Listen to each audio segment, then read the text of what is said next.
Salut, salut! Comment ça, vous êtes encore là? Merci, hein, ça me flatte, parce qu'en fait, nous, on a été un petit peu absents sur cette chaîne depuis quelques mois. Mais aujourd'hui, kilomètre 43 de Run and Talk, et j'ai envie de vous faire partager une somme d'expériences, en fait, une sorte de compilation de vécu. Il y a 10 jours, nous avions 16 athlètes au départ de l'UTMB, 15 sont arrivés entre 21 heures et jusqu'à 45 heures de course. Et la semaine dernière, nous leur avons demandé de nous donner trois, quatre grands moments de leur course, après, pour leur marché de travail, avoir saucissonné le parcours en plusieurs tronçons. 13 ont répondu. Avec cette masse de retour, on a compilé une nouvelle histoire, celle d'un finisher de l'UTMB, un finisher virtuel qui passe par pas mal d'états. Tous les états, ce sont des états vécus par ces 13 athlètes. Tout ce qui sera lu dans ce récit sera retranscrit au mot près. Je n'ai pas changé une tournure ni un mot. Alors pourquoi je vous fais ça? Pour s'amuser, pour éclairer toutes les personnes qui ne connaissent pas cette discipline sur ce que peut être ce sport, cette épreuve, qu'est-ce qu'elle engage. Et puis ça donne toute la dimension, les belles et puis aussi les moins belles. Pour mettre peut-être pour les plus assidus en exerce des attitudes communes sur ces 13 récits, des postures qui font aller de l'avant, quoi qu'il arrive. Vous allez voir, il y a quand même pas mal de soucis. Et enfin, pour bonifier cette expérience acquise par ces personnes, en espérant que ça vous serve un jour. Alors, ouais, c'est un peu long, c'est de l'oralité, avec les talents de lecteur limités, enfin mes talents de lecteur limités. C'est un récit qui aura forcément quelques anachronismes, parce qu'on a superposé plein d'expériences, mais globalement, à la fin, ouais, c'est vachement dense. Alors j'espère que vous trouverez autant de plaisir à l'écouter que nous avons eu à compiler ces expériences, et puis vous n'hésitez pas à faire des commentaires sur cette vidéo. Allez, c'est parti!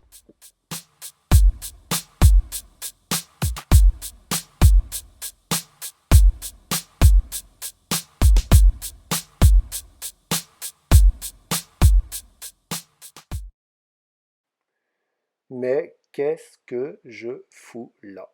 C'est le sentiment que j'ai à chaque fois. Pourquoi on s'inflige ça?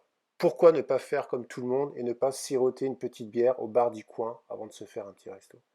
Un dernier coup d'œil au bistrot environnant pour savoir d'où viendra ma bière demain quand je vais revenir ici. Mais enfin, on y est. Les jambes sont bien, la tête aussi. Un état serein, le sentiment d'être prêt physiquement et mentalement. La météo est là.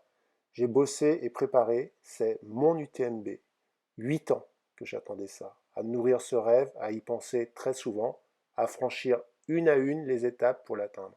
8 ans que je rêvais de me retrouver pour la deuxième fois sous l'arche de départ. Et ce 27 août 2021, me voici aux portes de ce rêve, aux côtés de grands noms de la discipline. Mentalement, je suis prêt à affronter la bête, prêt à faire le tour du caillou blanc, prêt à résoudre l'équation UTMB. Un ultra est avant tout une somme de problèmes à gérer. Cette fois-ci, je suis juste derrière les élites, ce qui me permet de voir les arrivées de chacun d'entre eux. J'ai un sourire jusqu'aux oreilles. Je vis le moment à fond, je n'ai pas envie de m'asseoir, je veux tout voir, profiter de chaque instant avant le départ, vivre et ressentir l'énergie présente. Tu comprends là que tu n'es pas dans la course du quartier. Ça parle peu, ça rigole pas beaucoup, tout le monde est concentré et dans sa bulle. C'est juste démentiel. François Den arrive, on sent que le boss est là. Le speaker annonce 10 minutes. Là, on envoie le dernier message à la famille. On se retrouve à la fin, hein. On commence à faire quelques sautillements pour faire monter légèrement le cardio. On est prêt, on se met dans sa bulle. On va pouvoir enlever ce masque et partir se balader. Bon, pour changer, j'ai déjà envie de pisser. Ça attendra le lac des Gaillans. Et de dormir. Mais bon, pour ça, il va falloir attendre un peu longtemps. Voilà que ma copine d'à côté commence à sangloter. Bon, tu lui fais un câlin. Les clappings s'enchaînent. Et un hommage poignant est rendu par un coureur tchèque à son ami décédé mercredi durant la TDS. Conquest of Paradise de Vangelis retentit. Et là, c'est un déluge d'émotions qui me prend. Depuis le temps que je regardais ça, ce départ en live, en y rêvant, m'y voici. Je ne peux retenir mes larmes et savoure chaque instant de ce moment. Les athlètes poussent des cris pour évacuer la pression. Ludo Collet, speaker en chef de l'UTMB, lance le décompte. Ça y est, on y est. Ça va être lancé. Go!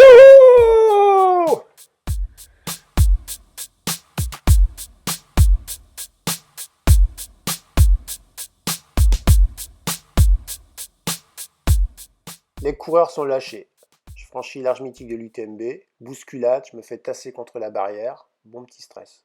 Après les rues de Cham, bah c'est énorme. Nous traversons la rue principale, la foule est en plein délire, quasi en transe. Cette ambiance est vraiment dingue et unique.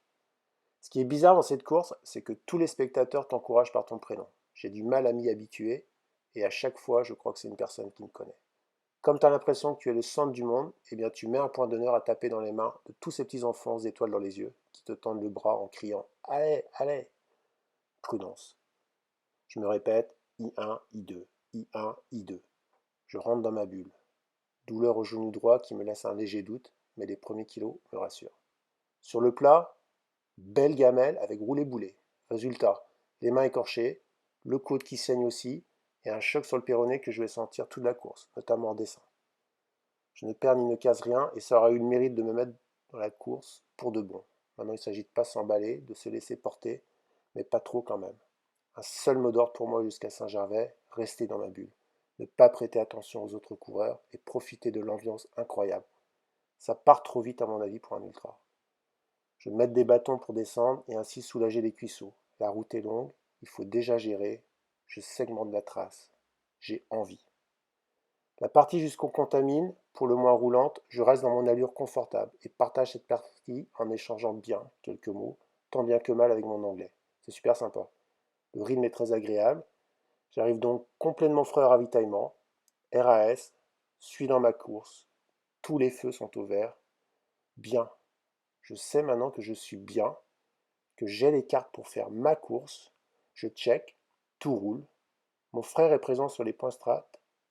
Il me connaît par cœur. Il me dit que je suis nickel. On est deux à le penser.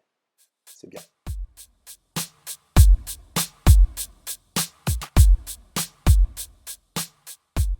J'arrive plusieurs dizaines de minutes, mais tout de même à distance respectable, après les élites, sur la section de Notre-Dame-de-la-Gorge, où chaque année, il y a une ambiance du tonnerre.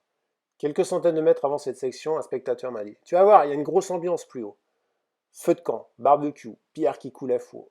C'est une véritable ambiance de kermesse. Certains sont vraiment illuminés.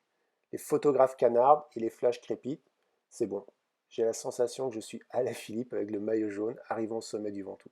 Je joue un peu avec le public en levant les bras et je me sens super bien.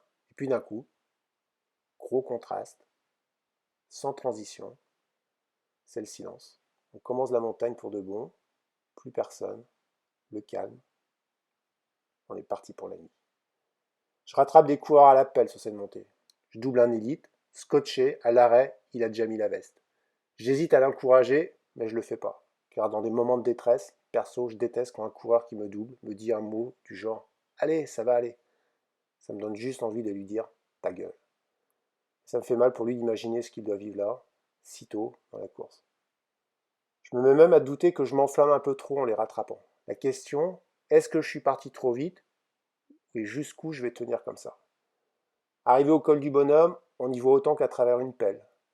Du col du bonhomme au refuge de la croix du bonhomme, ça continue de monter et dans des grosses caillasses. Je suis pas fan de cette partie et je commence à avoir froid. J'ai fait la montée trop couvert et je suis trempé. La descente est rapide mais je descends souplement, sans me cramer sur l'échapieux car la route est encore très longue. Je m'arrête pour me changer et me découvrir un peu pour pas choper la crève. Au Chapieux, arrêt relativement rapide, le temps de faire le plein et de se préparer à l'enchaînement, col de la Seigne, pyramide calcaire. Normalement, c'est le début de la course. Tu as les jambes qui frétillent, tu passes la première difficulté, finger in the nose. Sauf que cette année, un peu particulière, ne m'a pas permis de me reposer et j'ai accumulé une dette de sommeil importante.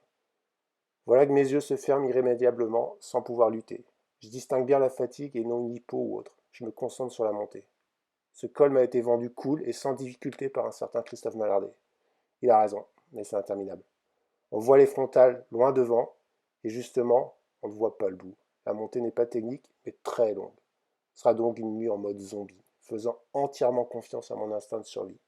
J'arrive à fermer les yeux quelques secondes de temps en temps sur quelques sections non techniques. Sinon, les jambes sont là, je me sens solide physiquement et hyper focus. Je mange, je bois, juste pas pris la précaution de me couvrir suffisamment. Je crois avoir échangé quelques mots avec quelques coureurs, mais pas sûr que ce qui sortait de ma bouche était très cohérent. Je me souviens notamment être en compagnie d'un coureur anglais qui était un peu trop bavard. Mon cerveau il fatiguait de devoir chaque fois me traduire ce qu'il disait et devoir chaque fois répondre dans la langue de Shakespeare. Buongiorno Italia. Un bon petit vent de fraîcheur nous accueille pour la transition en Italie. Les températures ressenties doivent avoisiner les -10. Le bœuf ne suffit plus, j'enfile le bonnet. Passage au col de la Seigne au ralenti, main gelée. Arrête à la Casamelta al Col del Segne pour me réchauffer. Rajouter une couche, me poser. En fait, ça va pas du tout. Je suis dans le dur depuis plusieurs heures et je vois pas d'autre issue que l'abandon à Courmayeur. Tension en baisse, je ne mange plus. L'assistance médicale me demande d'attendre que ma tension monte.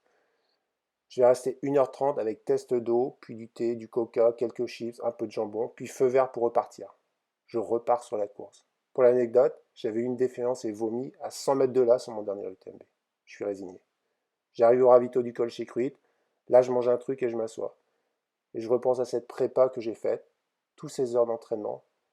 Et surtout, je pense à mes enfants, que je suis censé retrouver à Champais.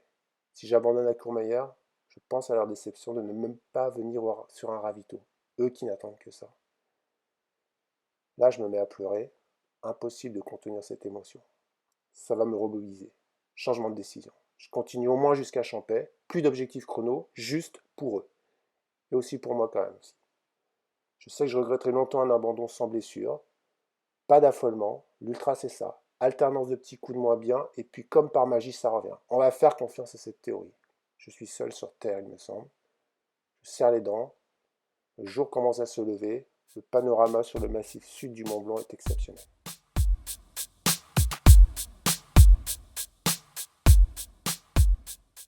Arrivé ravité au Courmayeur. Enfin est le bon mot. Quel plaisir de retrouver mes parents. Mon papa qui m'attend à l'entrée du ravitaillement et ma maman à l'intérieur. Qu'est-ce que ça fait du bien, c'est dingue, comme ça peut me rebooster de les voir. Il fait chaud, il y a énormément de monde, ça brasse dans tous les coins.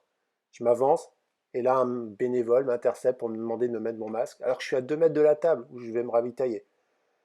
Et là, toute ma frustration et ma colère d'être en train de louper ma course me fait avoir une réaction un peu conne, j'avoue. Je le repousse et lui dis: Mais vieux, toi, ton masque oh. Et je vais m'asseoir. Je repense à ta phrase qui était d'arriver frais à Courmayeur. Je pense que frais n'était pas la meilleure des définitions pour me définir un Courmayeur. J'ingurgite une bonne quantité de riz, je change les sockets, t-shirt, me lave vite fait, mange et applique mon programme à la lettre. Je suis concentré, je m'assoupis sur la table. Remember, l'objectif de départ, être finisher. Pas d'objectif de temps. Je vais prendre un peu de temps, 1h10 exactement. Et je repars avec un coureur avec qui nous partageons de nombreux kilomètres. Ça y est, pour moi la course est vraiment entamée.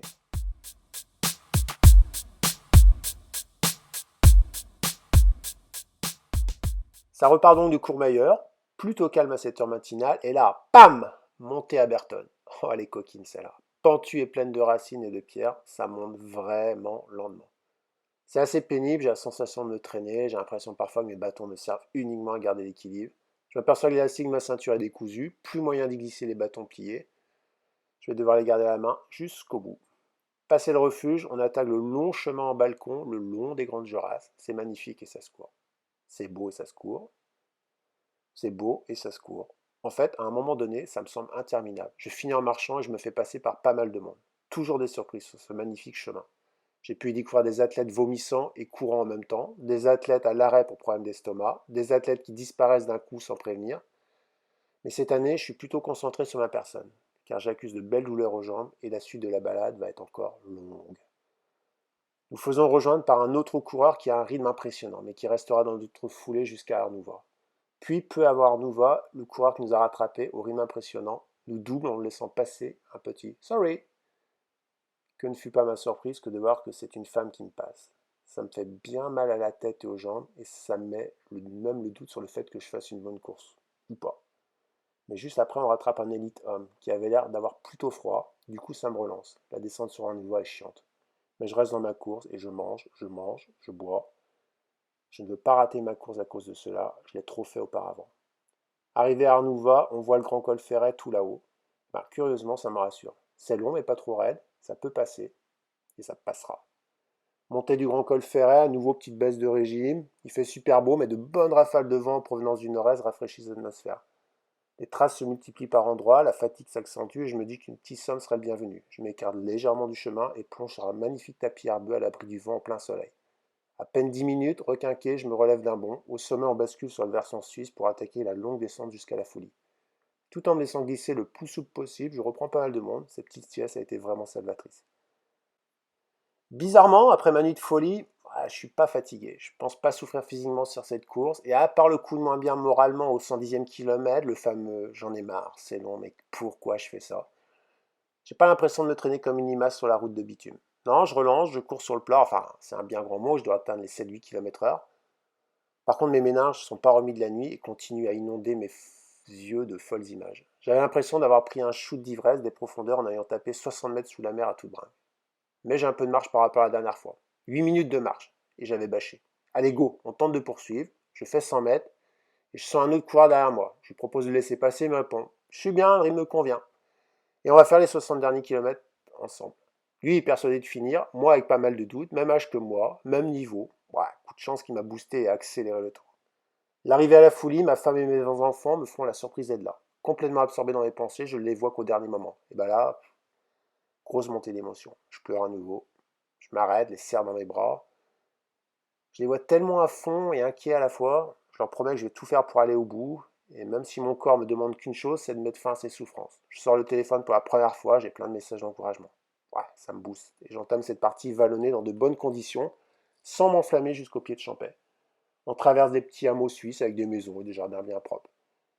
En courant à peu près tout sauf les bosses vraiment raides, où la marche est plus efficace. J'arrive toujours à relancer, suis content, ça court beaucoup, il faut être vigilant à ne pas trop entamer le capital. Je pense à Diego en me disant que mes jambes sont là. Merci.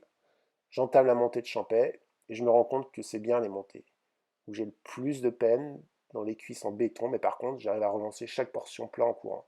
Je rejoins donc Champais dans une forme plutôt bonne. Je prends mon temps pour me ravitailler, remettre de la crème sur les pieds. Ça commence à tourner un peu en boucle sur les ravitaux. Soupe, pain, fromage, saucisson, banane, orange. Les pieds commencent à faire mal, mais ça passe. Je mets mon t-shirt et mes chaussettes farclac. Je veux arriver avec.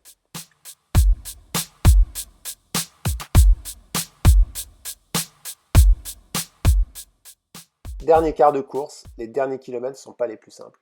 Je ne me projette pas encore sur la fin, step by step.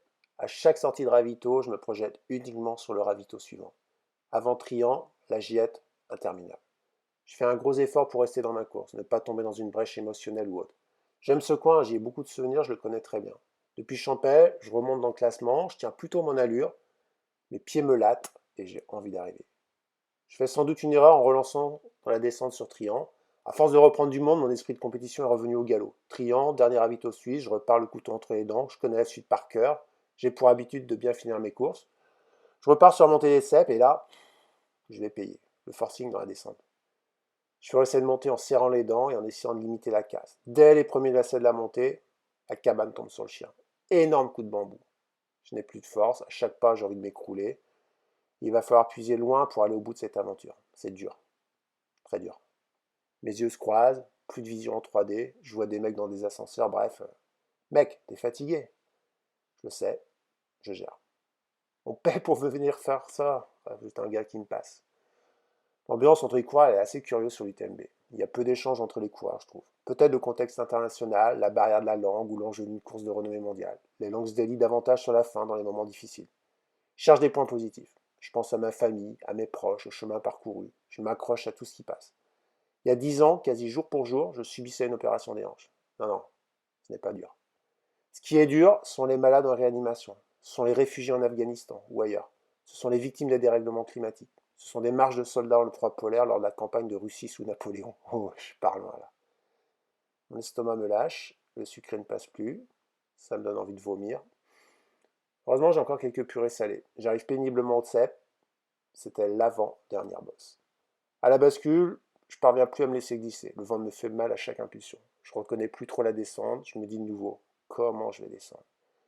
Bon, une fois parti, mes jambes semblent accepter la douleur. Je croise deux potes et leur petite fille que j'avais pas vue depuis le col de la Vosa. Ah, j'en ai fait du chemin depuis. Ils me crient dessus et me disent que c'est génial. C'est interminable jusqu'à Valorcine. Ravito à Valorcine où tous les copains se sont rejoints. Je repars à bloc. Mentalement, c'est une autre course.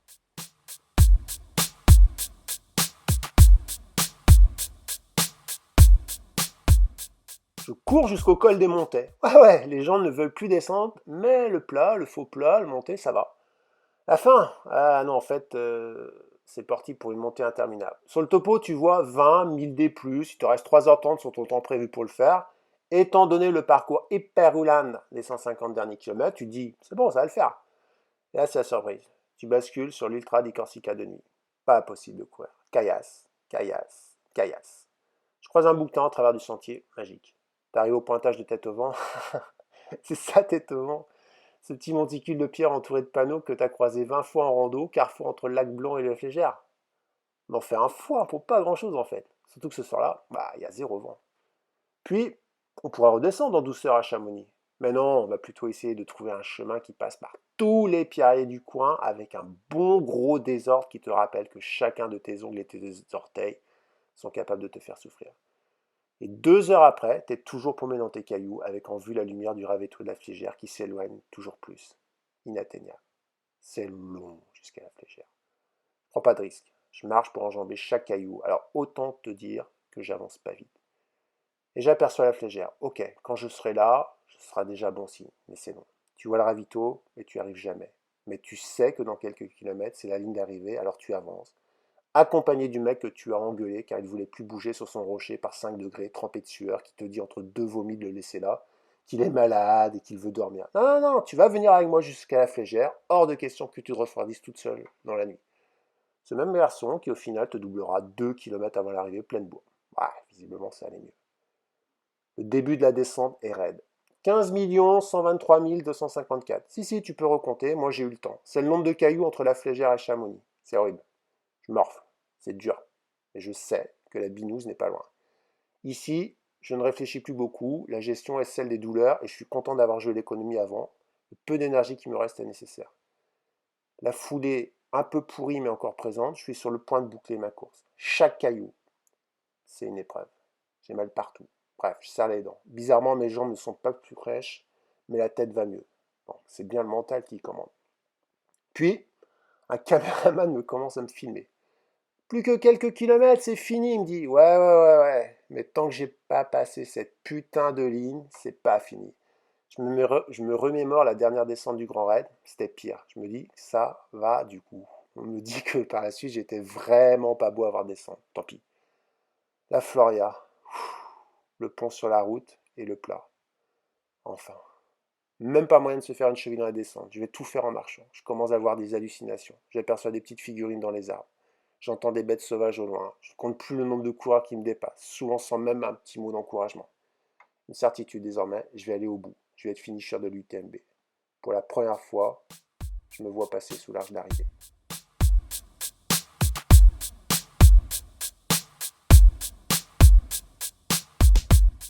J'aperçois la ville de Chamonix en contrebas. Je serre les poings. Yes! Bizarrement, j'en avais le pressentiment depuis 2-3 kilomètres, mais ça y est, plus aucune douleur dans les jambes. Les émotions sont amplifiées par la fatigue. Cham, la foule, mon frère, ma famille, ma copine, mes amis ES, en train de pleurer, mes parents, tout le monde pleure, je suis obligé de pleurer. Un monde fou comme j'ai jamais vu, qui hurle, ça me fait peur en fait. Je reconnais quelques têtes, mais c'est fou, je suis défoncé. Puis la ligne d'arrivée, dernière ligne droite, je remets le dossard bien visible pour la photo, on m'annonce, je cherche des repères, je marche, je prends mon temps. Après tout, il faut profiter maintenant. Ils sont tous là, les larmes aux yeux, c'est énorme. Voici le moment que j'ai rêvé durant toute ma vie sportive. Ce moment qui a nourri mes rêves, motivé quand les entraînements étaient durs, boostés. Pour à nouveau sprinter, sauter et danser, toutes les courbatures et douleurs diverses se sont évaporées dans cette dernière ligne droite. C'est fou quand même. Comme si on n'avait pas assez, on se paye même le luxe d'un petit aller-retour dans la ville, histoire d'arrondir le compteur. Je me dis que les premiers sont des géants. Je me demande comment c'est possible. Je me dis que les derniers sont impressionnants. J'ai un grand respect pour tous. J'aime ma course. C'est d'ailleurs la plus belle de mes courses. Aucun regret. Énorme décharge émotionnelle, surincé mais encore excité. Je les savoure ces 200 derniers mètres. Les 200 mètres les plus beaux de ma vie. Conquest of Paradise résonne dans les rues de Chamonix. Je ne peux retenir mes larmes. L'émotion me submerge. Je n'ose pas y croire. Je ne peux pas y croire. Personne, même pas moi, n'aurait cru. Bref, ce sport est ouf, mais putain, qu'est-ce que c'est bon. J'écris ces lignes, je m'en suis pas encore remis des émotions. Les larmes coulent encore à chaque fois que je me remémore ces instants hors du temps. Quelques secondes que j'aimerais rester figé dans le temps. J'apprécie l'instant présent comme on dit. Je suis finisher des TMB. Je suis finisher dans mon premier 100 miles, ici à Chamonix, à la petite course de quartier. La joie est grande, la satisfaction est immense. Ça va être le coup de pousser jusqu'au bout. Je n'ai pas une seule seconde pensé à l'abandon. C'est donc ça un ultra. C'est quand même un sacré chantier.